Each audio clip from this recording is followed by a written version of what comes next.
Namaste friends, welcome to my channel, Eternal Nature Values. In the channel we keep talking about eternal values, that is, the values which always prevail, means the true values, the truth that prevails. Truth always prevails. So that's why truth is an eternal value. And the similar values we talk about, everything which is true, that we talk about, everything which is eternal, that we talk about. And we are able to distinguish between the eternal values and the others, the fake values. Fake values, they just disappear after some time by their own. They cannot be defended for long, whoever the proponents of those values are. And the eternal values, they need not to be defended. They defend themselves. They prevail always. So let's move on to the video.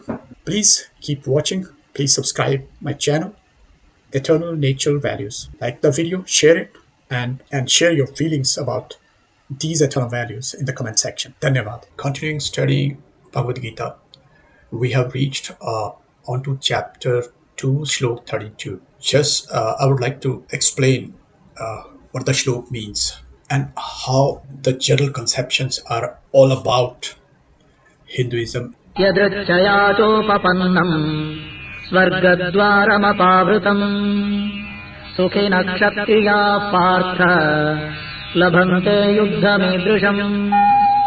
So you see in the previous shlok where Shri Krishna says that it's the utmost duty of a kshatriya. It means the soldier. The duty of a soldier is to fight for his land, for his country, for his motherland, for his people. That is, duty means dharm.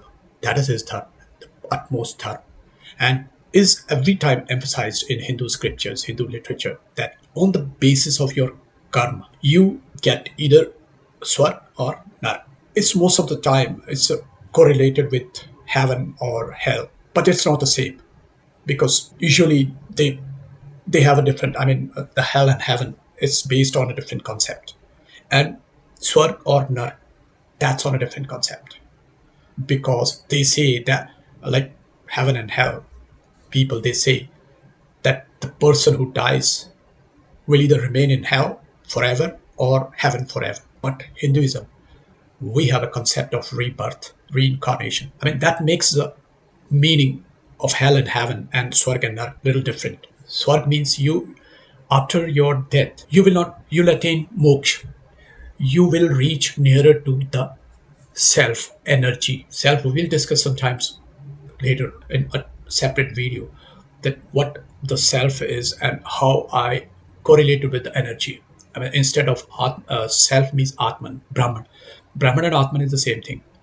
And the self is generally translated into, from Atman. But according to me, it is the energy which was derived very well by Einstein. He learned it and he devised this formula, E is equal to mc squared. So he correlated energy, which can be translated into, which can be, converted into mass and the speed of light and all that. That's a scientific formula actually.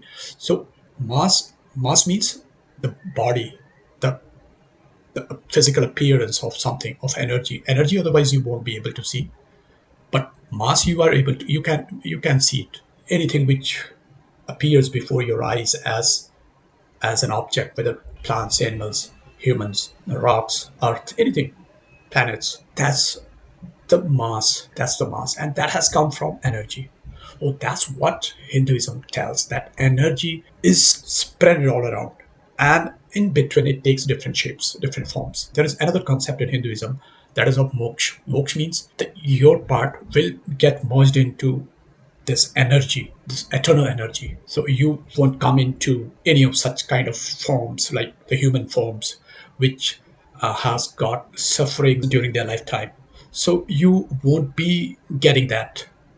Once you do your dharm, you do your assigned duties. And here what Sri Krishna says, he says that if a kshatriya dies for a righteous cause on the battlefield, he at once goes to heaven. Bhagwad Gita is the utmost knowledge. It's a knowledge of a higher level, which you get either through a lot of meditation and a lot of dhyan, as it was usually done by rishis, and then yogic procedures. So they used to learn all these things. And that's the ultimate knowledge, that they don't say that you fight for your religion.